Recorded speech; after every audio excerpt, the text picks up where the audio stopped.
Mahigpit ngayong binabantayan ng Department of Energy ang sitwasyon ng Visayas Grid. Ilang power plants kasi ang hindi pa rin nag-ooperate. At kasabay nga niyan, inanunsyo naman ng NGCP ang magandang balita tungkol sa pagbaba ng transmission rate ng kuryente sa buwan ng Hunyo. Nakatutok si Patrick Gupo. Mas mababang singil sa kuryente ang maasahan ng mga consumer ngayong Hunyo. Ito ay matapos i-anunsyo ng National Grid Corporation of the Philippines o NGCP ang pagbaba ng overall transmission rate nito para sa May 2026 billing period. Bumaba ng 9% ang overall transmission rate para sa May 2026 billing period na makikita sa mga electric bill ng mga consumer ngayong buwan. Kasama sa nagpababa ng singil ang mas mababang transmission wheeling rate o ang bayad sa paghahatid ng kuryente sa mga consumer. Bumaba rin ang ancillary services rate o ang gastusin para sa mga serbisyong nagpapanatili ng stability ng grid kapag may kakulangan o sobrang supply ng kuryente. Pagbaba ng presyo ng kuryente sa susunod na buwan, at least sa transmission dala yan ng mas mataas na konsumo.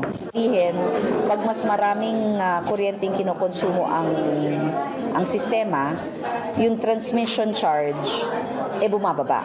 Ayon sa NGCP, 56 cents lamang kada kilowatt hour ang direktang singil nila para sa paghahatid ng kuryente. Samantala, patuloy namang binabantayan ng Department of Energy ang sitwasyon sa Visayas Grid. Ayon sa DOE, ilang malalaking power plants ang nananatiling hindi pa operational.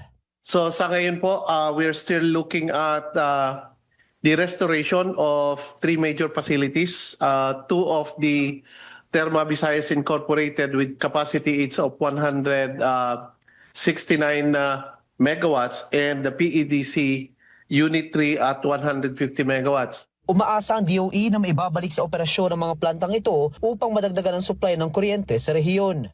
Yun yung mga ongoing activities natin, restoration, actually, nagre-reduce na yung ating number of hours in yellow alert.